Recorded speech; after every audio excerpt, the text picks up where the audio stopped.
大家好，今天给大家带来的是由东野圭吾同名小说改编的电视剧《白夜行》。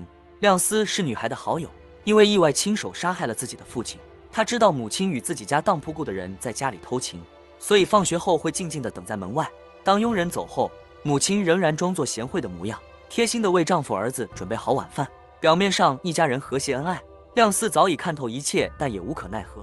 渐渐的，他不再向往温馨的家庭。等到放学，他偶会留在学校图书馆看书。这天，他遇到了之前在夕阳下看书的女孩，虽然只是匆匆一瞥，但让他的内心开始翻涌。随后，他拿着自己的书，鼓起勇气走向女孩，想要认识她。看着对方书包上的名字后，来到女孩的对面坐下，悄悄地看她，而女孩完全没注意到他。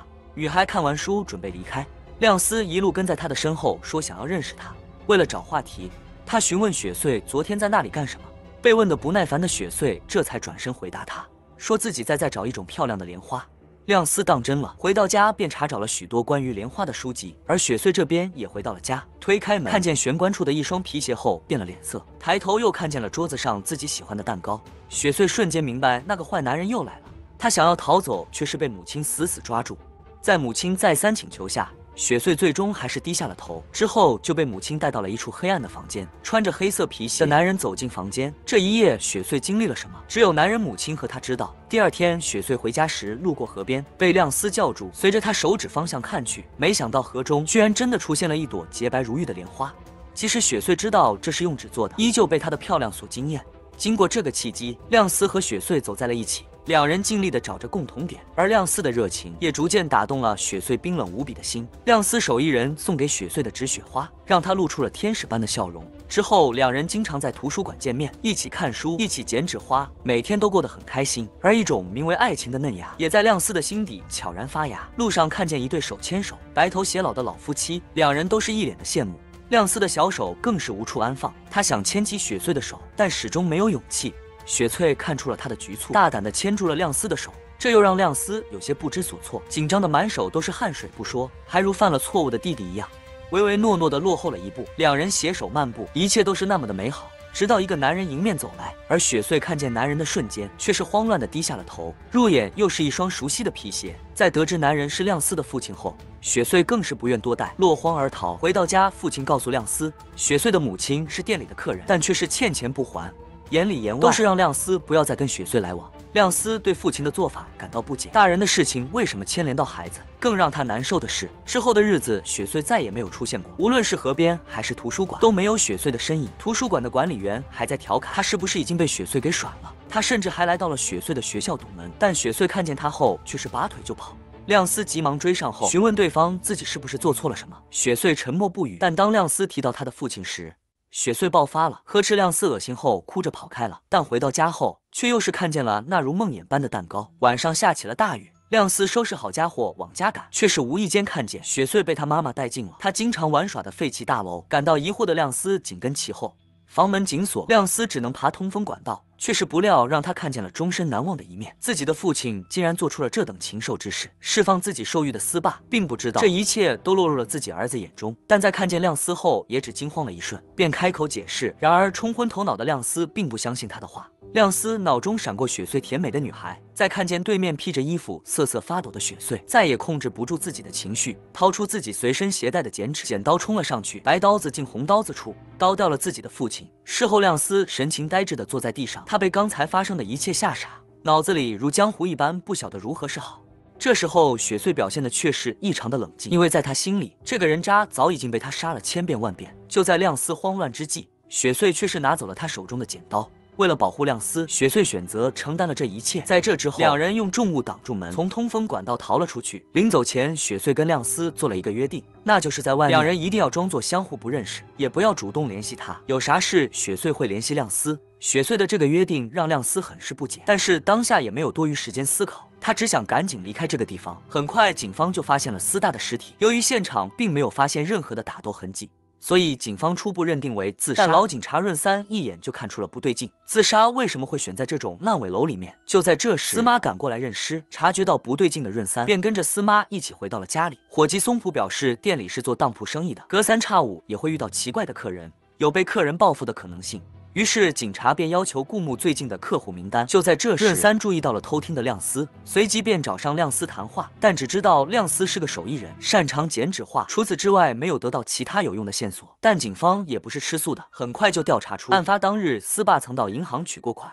还调查到雪穗妈妈曾和司爸有过来往，且异常缺钱。就这样，润三和小老弟古贺一起来到了雪穗家。进入房间后，润三便四处观察起来，一眼便看到了放在角落里的蛋糕盒子。看见上面的日期和店名后，两人眼睛一瞪。案发当日，司爸也在这家店买过蛋糕。润三起了疑心。就在这时，雪穗妈正好回来。比起冷静的雪穗妈就显得紧张多了，但还是否定了案发当日司爸来他家的结论。就在古贺询问雪穗妈的时候，润三却是直勾勾地看着雪穗。回到警局，他是越想越不对劲。他注意到雪穗已经发现他们看见了蛋糕纸袋，但却并没有将这件事说出来，就好似故意让他们怀疑自己的母亲一样。任三无限接近真相，但旁边的古贺只感觉他想得太复杂。汇报时给出的结论也是雪穗妈没有问题。好巧不巧的是，警方又调查出了司妈和伙计。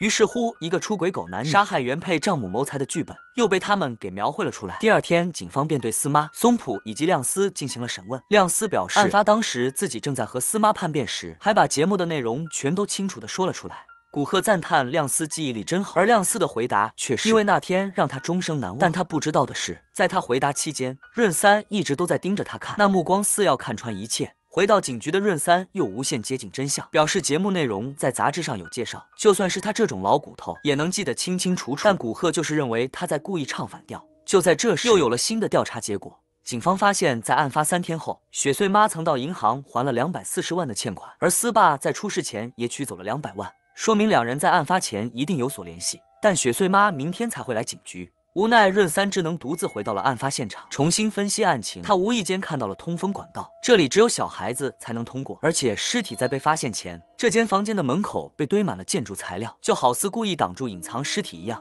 就在润三第3次无限接近真相时，武贺一脚将门给踹了开。看见他那焦急的神色，润三便知道出事了。雪穗妈企图带着雪穗自杀，警方连忙赶过去，瓦斯管被剪断，显然的瓦斯自杀。而且润三还在柜子里发现了杀死司爸的凶器，警报雪穗妈改了，但雪穗没改，已经在医院里苏醒了过来。在得知母亲的死讯后，雪穗嘴角确实浮现了一丝笑，她隐藏得很好，但还是被敏锐的润三给察觉了。随后他拿出剪刀询问雪穗，这是不是雪穗妈的东西？雪穗盯着剪刀看了好久，最终给出了肯定的答复。随着雪穗的肯定，雪穗妈变成了杀害司爸的凶手。但雪穗妈真的是畏罪自杀的吗？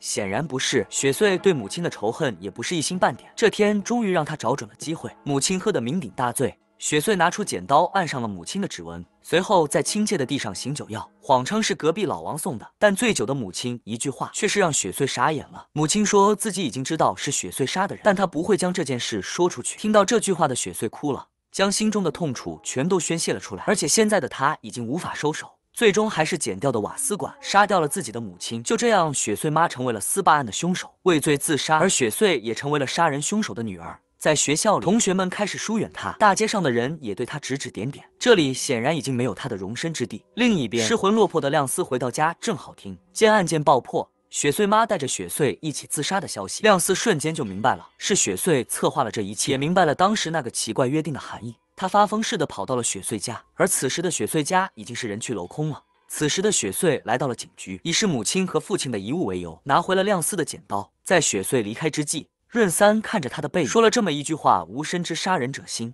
若杀一人，未来将杀千人万人。另一边，亮司终于在图书馆《乱世佳人》的书中找到了雪穗给他的告别信。看过信的亮司拼命地赶到了车站，在最后一刻拉住了雪穗。他劝雪穗不要离开，但如今他们一个是加害者的女儿，一个是被害人的儿子，两人关系好，一定会被人怀疑。最好的选择就是成为完全的陌生人。亮司拿起剪刀，将告别信剪成了一个太阳，送给雪穗，希望他能够代替两人头顶消失的太阳，照耀雪穗。转眼7年过去，一切都发生了改变，但也有没变的地方。这一天，老警察润三再次出现在了亮司的面前。润三曾对亮司说过，自己一定会抓到凶手。如今看来，他的确没扯皮。润三当时就对司爸案有很多的疑点，甚至已经得出了凶手是孩子的猜测。但由于没有杀人动机，再加上他被调离，此案就不了了之了。如今他重新回到这里，就是在案件追诉期截止前重新调查。另一边，雪穗被养母收养，已经成为了一个亭亭玉立的美女，美到何种程度，隔壁男生都会来偷拍的那种。人怕出明珠怕撞，雪穗的美丽引来了同学的嫉妒，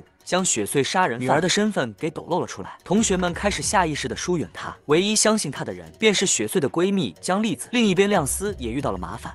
却不料当年的朋友黄毛出现，还拿出了司霸带着雪穗进入烂尾楼的照片，而这黄毛也是发现司霸尸体的人。黄毛以此向亮司索要100万，不给就把照片泄露出去。没有办法的亮司只能找到司妈求助，而司妈却是告诉他，前几天任三来了店里，还指着门说了一些奇怪的话。看着大门，亮司突然间意识到自己犯了一个巨大的错误。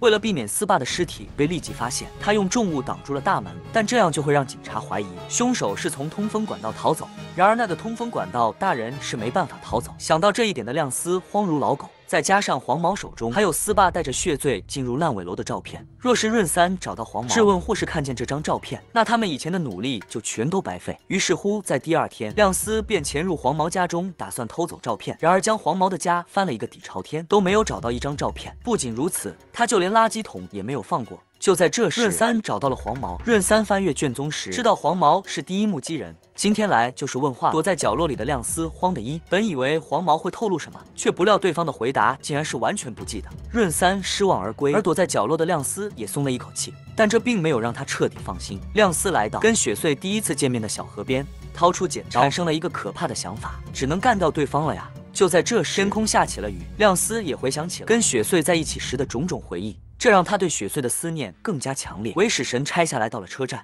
却是在这看到了一个熟悉的背影。亮司跟着他进入了厕所，见到了7年没见的雪穗。然而此时的他却是狼狈不已，拼命擦拭着墙壁上的污言秽语。原来雪穗是杀人犯，女儿的事情越传越大，行为也越来越恶劣。刚开始还是张贴雪穗以前的照片，到后面则是直接在他的柜子扔满臭鸡蛋和发臭的蔬菜。主持人都子还假意上前安慰，但看见狼狈的雪穗后，悄悄露出了得意的笑容。但他做梦都没有想到，只因为他一个小小的动作，雪穗便发现了他就是那个使坏的人。雪穗本不想计较，但对方却是越来越过分，甚至还将骚扰电话打到了养母家里，就连过去7年的小镇卫生间里也重新写上了污言秽语。时隔7年，两人再次拥抱在一起，相互讲述了各自发生的事情。亮司更是自责，都是因为他和父亲的缘故，才会让雪穗的人生变得一团糟。见雪穗忧愁，亮司一把抢过照片，表示自己杀掉黄毛再自杀，这样总能结束此事了吧。然而雪穗却是给了他一个大嘴巴子，随后哭泣地说道，他如今最大的幸福就是等案件时效果期后，再一次和亮司牵着手在太阳下散步。雪穗这么一哭，亮司也冷静了下来。随后亮司想到了一个完美的计划，既能让黄毛闭嘴，又能惩戒极度针对雪穗的都子。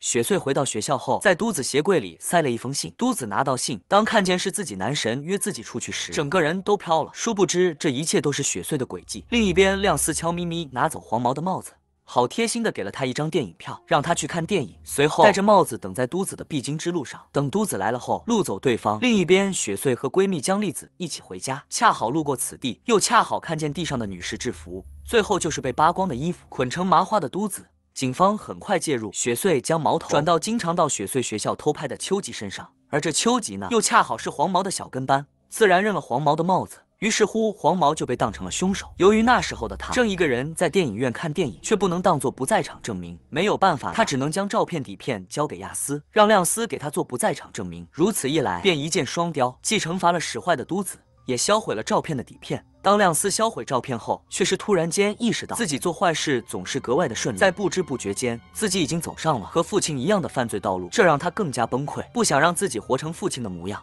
于是便走上天台，准备就此结束自己的生命。就在这时，太阳升起，看着太阳，亮司想起了雪穗，为了雪穗，他决定继续活下去。另一边，回到家的雪穗一直心神不宁，一晚上都没有睡好，想起亮司昨天说的话，怀疑他准备做傻事，一大早发疯似的来到了亮司家前，按门铃没有回应。以前两人玩闹的小河里没有人影，带着最后一丝期望，雪翠来到了两人经常见面的图书馆，在乱世佳人中知道了一幅画，而画上写着的时间赫然是他们案子的时效期，而画上的2个孩子就是他们。从这天开始，他们就能光明正大的牵手走在一起。或许是心有灵犀，下一秒亮司便出现在雪穗身后，亮司牵起雪穗的手，随后两人坐在图书馆看书，就像小时候一样。殊不知危险正在靠近亮司。黄毛私下找到润三，说前面发生的都子案是亮司在设计陷害他。于是润三拿来了都子案的卷宗。与此同时，古贺也查出了雪穗现在的身份。亮司和雪穗都牵连进了都子的案子，润三不觉得天底下有这么巧合的事情。这天，雪穗送都子回家，却是无意间在都子家门口看见了润三的身影。这让他意识到，润三已经对都子的案子产生了疑惑，所以他连忙来到了亮司家里，一来就要走了当时拍的都子的不雅照。而亮司也察觉到雪穗又准备犯罪，劝他乖乖等到案件时效期过期。雪穗并没有听取他的建议，拿到照片后转身离去。第二天，亮司丢掉了都子案的作案工具，随后来到了当时的浪尾，却不料正好遇到正在调查的润三。好巧不巧的是，对方也看到了他。亮司一瞬间慌了，二话不说掉头就跑，等安全过后再跟雪穗打去电话。雪穗一听，瞬间不做亏心事，不怕鬼上门。亮司这一跑步，就是在证明他有犯罪的嫌疑吗？亮司这边出事，雪穗不得不加快他的计划。第二天上学时，都子便在自己的鞋柜里发现了自己的不雅照，惊恐万分的他立马抱住了恰好出现的雪穗，请求他将自己送回了家。好巧不巧的是，润三正好登门拜访他，还想劝导都子交出被害报告书，但刚收到不雅照的都子还在惊魂未定中，当即就拒绝了润三的请求，表现得十分激动。润三见状，瞬间意识到了什么，再加上雪穗离开的时候，都子的妈妈叫了他的名字，这才让润三后知后觉，刚才离开的女生就是雪穗。想到此，他立马追了上去，质问雪穗对都子做了什么。雪穗选择装傻，并在问话中表示自己并不认识亮司。雪穗表现得很镇定，说话也是天衣无缝。润三并没有找到漏洞，只能任由对方离开。雪穗这边刚应付完润三，亮司这边又出事了。如今，亮司和松浦一起在干着拉皮条的工作。前不久，他的好朋友有彦就在和一个富婆做运动，却不料两人玩得太嗨，那富婆直接死在了床上。有彦非常担心对方的丈夫报复自己，打算去自首。松浦自然不会答应。扇了有彦几巴掌后，便将这个烂摊子丢给了亮司。亮司让有彦先回去，表示自己会想办法处理。而他的主意就是叫来雪穗帮忙。说实在的，亮司已经有些累了，这样下去根本坚持不到。案件时效期过期，再次建议雪穗跟他一起去自首，但雪穗却是突然间问他的血型是不是跟有彦一样。亮司瞬间便明白了雪穗的想法，但这个办法实在是太让他感到惊讶了。看到雪穗坚定的眼神，亮司终于爆发了，对方明显是想让自己跟尸体那啥。质问雪穗到底将他当成了什么？为什么一定要做到这种地步？雪穗的回答自然是洗清嫌疑，两人发生争执，最后雪穗假装示弱，跟着亮司一起去自首，然而却是将他带到教堂，宣泄心中全部的酸楚。看着犹如疯魔的雪穗，亮司自首的心再一次动摇了。他这才知道雪穗为了保护他，也做了很多犯罪的事情。这一天，亮司抛弃了最后的一丝良心。而雪穗的这个办法也成功让警察排除了他杀的嫌疑。晚上，亮司突然间让母亲再生一个孩子，母亲瞬间意识到了什么，果然从他的衣服里面翻出来一张死亡证明书，假装自己已经在船上遇难，舍弃了同源亮司这个名字。亮司刚走，人三就找了过来，但他无论如何也不相信亮司已经死。另一边，亮司找上了朋友有彦。知道亮司不惜和尸体那啥，给他洗清嫌疑后，当即表示他这辈子为了亮司什么都愿意，而亮司等的就是他这句话。随后他便让有彦找到了一个叫做西口的银行，女柜员亮司让西口给他透露客户的资料，而亮司则是自己搞了一堆的银行卡。在当时那个年代，用取款机并不能识别真假，只要输入西口提供的密码就能成功取到钱。亮司也给了雪穗一张银行卡，并告知对方自己会一直存钱，只要钱不断就代表他没事，还让雪穗好好享受快乐的大学生活。在这之后，亮司搬到了一个破旧不堪的小房子里。有彦很疑惑，不明白亮司为什么选中这个房子，因为这间房子在雪穗大学附近，能无时无刻看见对方。他还会穿着奥特曼的衣服混进大学，只为能近距离的看见雪穗。亮司靠着现在的手段赚了很多钱，头一次让他感觉自己和雪穗的未来充满了希望。另一边，进入大学后，雪穗看见别人穿的都是名牌衣服，戴着的名牌手表后，心态发生了转变。他加入了舞蹈班，只因为在这里能让他遇到有钱的高富帅。而雪穗也真的遇到了，那就是制药公司的少爷伊成学长。只因在人群中多看了他一眼，雪穗便被深深的吸引住。在报纸上看见对方所在的制药公司盈利增长后，更是内心激动。另一边，亮司按照约定定时给雪穗打钱，打的还不是一点小钱，这不禁又让雪穗担心亮司是不是在做危险的事情。殊不知，亮司真的遇到了危险。这天，几个黑社会突然间找到亮司，一进来就询问西口的下落。原来是西口在泄露客户资料的时候被发现了。上司找到他谈话，而这上司第二天就被打了，而打掉上司的人就是西口在外包养的黑社会小男友。这件事还需要一个背锅侠，所以黑社会才会大费周章的寻找西口。晚上，走投无路的西口找到了亮司帮忙，而亮司想都没想便答应了下来，又是找藏身之处，又是仿造护照的，瞬间就俘获了西口的芳心。但他不知道的是，他刚走，亮司就将这一切全都告诉了黑社会。没有任何意外，第二天，新闻上就报道了西口遇害的消息。亮司能如此狠心，自然是担心西口被抓后将自己的消息提供给警方，这样一来，他和雪穗都会面临危险。一想起自己为了保护雪穗，又间接的伤害了其他人，亮司还是会感到烦躁，这让此时的他非常想见雪穗一面。而此时的雪穗却是无意间得到了一成和其女友分手的消息，而行动派的雪穗瞬间便抓住了机会，顺利接近了一成。然而这一成也不是能轻松拿捏的主。雪穗这第一波攻势没有明显的效果，只能眼睁睁看着大鱼开车离去。然而他不知道的是，这一切都被藏在后面的亮司看在眼里。雪穗的背叛让亮司难以置信，他紧紧捏紧了拳头。此时想要复仇伤害雪穗的想法，和当初想要守护她时的信念一样强。亮司和雪穗大吵了一架，但是在经过短短几分钟的卧室打牌后，便重归于好。睡着的雪穗再次梦到了小时候的事情，亮司也再次想起是自己的父亲毁了雪穗的人生。思索良久后，最终还是释怀了。只要雪穗能够得到幸福，他就心满意足了。另一边，雪穗也对一成展开了第二波攻势。然而让他没有想到的是，一成竟然还一和她的闺蜜江丽子好上。原来就在雪穗和亮司打架的时候，一成和江丽子相遇，只因为江丽子让一成送孕妇回家的善良举动，便彻底俘获了这个高富帅的心。得知闺蜜找到男友，雪穗刚开始还想着祝福对方，但逐渐这份祝福就蜕变成了嫉妒。于是找到亮司，想让他教训一下闺蜜。套路也是如出一辙，正是前面对付都子时的手段。而雪穗朝闺蜜下手的理由，并不是想抢回一成，而是单纯的想让闺蜜变得不幸。亮司听后，整个人呆在了原地。以前伤害其他人都是为了自保，但是现在雪穗只是因为嫉妒闺蜜，就想故意破坏人家的幸福。亮司很理解雪穗的感受，但并不认同她这次的做法。然而此时的雪穗已然入魔，显然不会轻易放弃。于是他找到了一直跟亮司一起活动的松，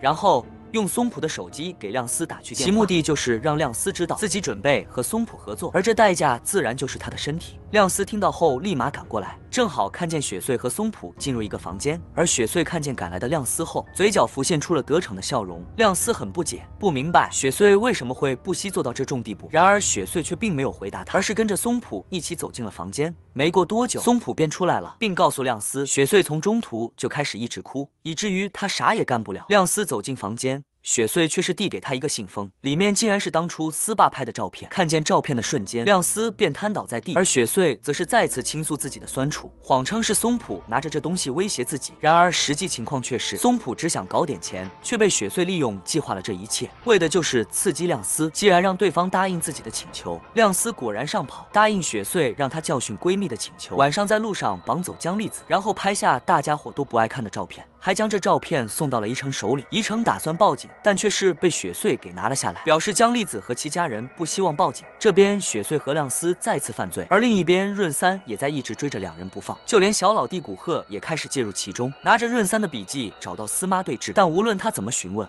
司妈的回答只有一个，那就是亮司已经死了。但古贺并没有放弃，而是一直暗中监视着司妈，却是发现对方竟然找上了松浦，而司妈找上松浦的理由是准备拿走他手中的照片影片。然而松浦也没有让他轻易离开的打算，还想和以前一样跟司妈打牌。就在这时，一直监视着司妈的捕鹤冲了出来，同松浦扭打之间，不幸给松浦捅了透心，良心飞扬。司妈被这一幕给吓傻了，好巧不巧的亮司又杀了过来，一进门就撞见衣衫不整的母亲。小时候的回忆在亮司脑海中闪过，也不顾母亲阻挠，二话不说便用随身携带的剪刀捅松土腰子。松土断气前告诉亮司，松土感觉杀害了司霸的亮司跟他很相似，所以并没有将这件事跟任何人提起过。亮司让母亲先走一步，自己留下收拾残局，顺便还拿走了松浦手上的照片底片。另一边，雪穗还准备给松浦打电话讨回胶卷。原来这几天松浦有事没事就往他学校跑，一直拿胶卷威胁对方。雪穗电话还没有拨出去，亮司便拿着胶卷出现在他面前，还表示自己已经杀死了松浦。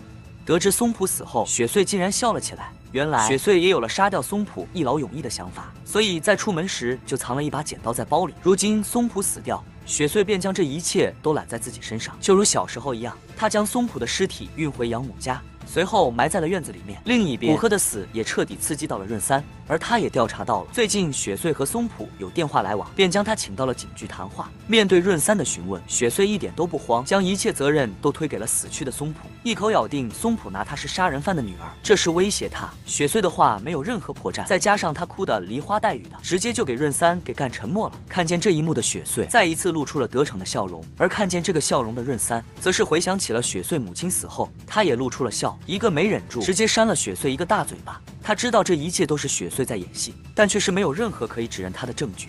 任三自然不会轻易放过雪穗，于是乎便悄咪咪地跟踪监视着雪穗，然后就被雪穗养母当成跟踪狂给投诉。时间过得很快，大学很快就迎来了毕业季，而雪穗也无意间得知，一直缠着自己的高工竟然还是一个隐藏的富二代，毕业就打算回到老家的单位上班。雪穗一听，立马动了心思，询问对方介不介意做新干线，要花2小时半的超远距离恋爱。就这样，雪穗和高工走到了一起。一转眼2年过去，就在2人即将举行婚礼的时候，意外发生了。这高工竟然喜欢上了公司里的一个小职员三泽，但相思不敢告白。眼瞅着三泽就是辞职回家种田，他再不告白就真的没有机会了。于是乎，高工就找到宜城商量，想着在和雪穗举行婚礼前对三泽告白，成功了就和雪穗分手。妥妥的渣男发言。然而这一切还被旁边的亮司给听了去，知道这一切的他自然不会放任不管，当即就找到了雪穗，将今天听到的一切全都告诉给了他。为了阻止高工跟三泽告白，雪穗留下牵制高工，而亮司则是先一步找到三泽，冒充警察征用了三泽的房间。等高工赶到后，三泽已经离开了。高工告白失败，就只能接受和雪穗结婚的秘密。真不知道这老小子相中了三泽哪点。结婚后，雪穗拿着高工的钱开了一家服装店，不过他的野心很大，刚结婚不久，又在惦记着离婚分财产的事情。为了让高工厌恶自己，雪穗时常故意表现出自己不好的一面。高工虽是认命般和雪穗结婚，但在结婚后还是很关心雪穗的，并不会因为他的一些小过错而生气。就在这时，亮司却是突然间发现高工喜欢过的三泽又窜了出来，于是乎一个计划在2人脑中浮现，那就是让高工旧情复燃，再一次喜欢上三泽。而雪穗正好拿这个理由和高工离婚分财产。雪穗很快便查到了三泽的行程，随后故意带着高工过去撞车，没有任何意外，高工和三泽再次相遇，2人眼中都有些说不清道不明的情愫。然而让雪穗没有想到的是，高工竟然自动向他坦白了一切，还表示自己和三泽之间没有任何关系，而三泽也由衷的祝福他们，还劝2人赶紧生个大胖孩子。雪穗计划失败，只能找到亮司求助，而亮司的法子就是每天给三泽打骚扰电话，就连他在公司里上班也不放过。久而久之，三泽终于感到害怕，而他第一个求助的人就是高工。高工在接到电话后，便着急忙慌地赶过去，之后的几天里也一直在陪着三泽。雪穗正好借题发挥，抓住机会跟高工大吵一架。不仅如此，他还在高工喝的酒里面加入特制迷药，等他陷入沉睡后叫来亮司，并不是杀人灭口，而是让亮司揍他一顿，伪装成被家暴的力量。亮司自然下不去手，但雪穗却是坚定无比，因为他需要一个强有力的离婚理由，而家暴就是最好的选择。听到这话的亮司最后还是动了手，一拳头下去，雪穗便变成了独眼仔，而且雪穗还事先邀请了同事到隔壁住下，有了同事证明，如今高工就是裤裆上抹黄泥，不是事也是事。就在他一脸懵逼下办完了离婚手续，而雪穗也成功分到了一笔钱。在这之后，宜城还找到高工，让他不要轻易认输，让他也去请个律师。然而高工早就看穿了一切，他看出雪穗脑中里只想的钱结婚，也只是看中了他高富帅的身份，他压根就不在乎那一丁点小钱，感觉能用那点小钱打发走雪穗已经很划算了。而雪穗则是拿着这笔钱开了一家专属于自己的服装店，店名就是自己和亮司的名字英文缩写，而牌子则是亮司剪给他的那个太阳。然而让他没有想到的是，这个名字竟然引起了宜城的怀疑，当即就找到了润三。当他说出店名的时候，润三瞬间就意识到什么，紧跟着他又说出了江粒子的案件，并询问雪穗和亮司是什么关系。而润三的回答则是枪瞎和吓唬。为了相互生存下去，相互扶持，一成将江粒子的案件交给润三调查。润三很快展开行动，他先是找到江粒子问话，随后又找到了司妈，并说出了司爸的目标并不是雪穗妈，而是雪穗。但是面对他的询问，司妈依旧沉默不语。润三只能留下一张明天后离开。雪穗养母这边也来了一次，但依旧没有什么突破。润三离开后，邻居送了养母一株仙人掌，他寻思着将仙人掌种在院子里，却不料竟然挖出了一具尸体。养母瞬间就明白了一切，这个家里只有他和养女雪穗2个人。尽管是这样，老人家依旧承受不了养女是杀人犯的真相，没走几步便晕倒在地上。当雪穗得知情况来医院看望他时，老人直接告诉他自己已经知道了一切，劝他主动去自首。然而雪穗却是表示自己并不是一个人，说着拿起了养母的输液管。就在他即将重蹈覆辙杀掉自己养母的时候，亮司突然出现阻止了，但养母并没有因此捡回一条命。亮司让雪穗离开，继而自己动起了手。他们为了自保，再一次伤害了无辜的人。事后，雪穗还一脸茫然地询问医生，养母为什么突然间就离世了。对此，医生只能硬着头皮说，老人生命走到了尽头，他们不知道有人动了手脚，也不能说是设备问题，因为这样会给医院带来负面的新闻。通过这件事，亮司明白了，想让雪穗获得真正的幸福，只有2个人会成为绊脚石，一个是紧追2人不放的润三，一个就是共犯的他。想到这，亮司从在医院工作的女友那搞来的毒药，准备一举干掉润三。而此时的润三则是再次找上了司马，却不料司马已经割腕自杀了。司马留下了一张遗书，将所有的责任都揽在了自己身上。晚上，亮司悄咪咪潜入润三家里，在马桶里倒上秘制小料，还故意撒上面粉，扩大了药性。做完这一切，准备离开的时候，却是看见屋子里竟然供奉了他母亲的遗照。亮司这才知道母亲已经去世了。就在这时，他又看见了润三的笔记，上面竟然清晰地记录了他和雪穗的一生，就连犯罪过程也是一模一样。看着这本笔记，亮司只觉得自己又亲身经历了一次，随即产生了一种想法：只有润三才是真正知道他和雪穗的人。如果他死了，这个世界上就不会有人再记得他了。想到这，他连忙捂住鼻子返回卫生间。而也就是这时，润三回来了，亮司二话不说，拿着剪刀朝他刺去，第一击命中润三大腿。就在他打算再次动手时，秘制小料却是让他一瞬间头晕眼花，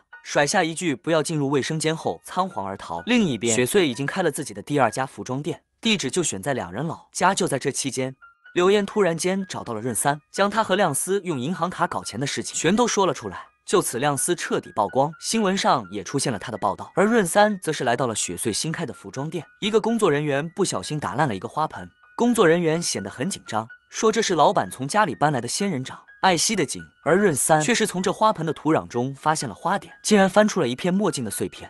看到这玩意，润三瞬间明白了一切，立马赶到雪穗养母家里，果然在院子里挖出了一具尸体，而这具尸体自然就是松浦的了。这下就有足够的证据抓人了。那么在哪里才能找到亮司呢？虾虎鱼总是在枪虾身边，所以雪穗的2号店开业时，亮司一定会过去。而润三早已在此等候多时，无意间看见路人手中的精美剪纸，润三终于发现了装扮成圣诞老人的亮司，赶忙追过去，却不料亮司也在埋伏着。他突然出现在润三身后，一把剪刀就这样无情地扎在了腰子上，随后还把它装在了袋子里面。在这之后，亮司来到天桥上，含情脉脉地眺望着远处光鲜亮丽的血色。就在他沉迷其中的时候，任三竟然挣脱束缚追了上来。他告诉亮司一切都结束，紧跟着一口气说出了亮司这些年来犯的每一桩案件。往事在亮司脑海中闪过，不堪的往事早已让他泣不成声。就在这时，润三确实向他道了歉。润三一直在责怪自己当年没有及时抓到2人，这才让2人犯下了一桩又一桩的案件。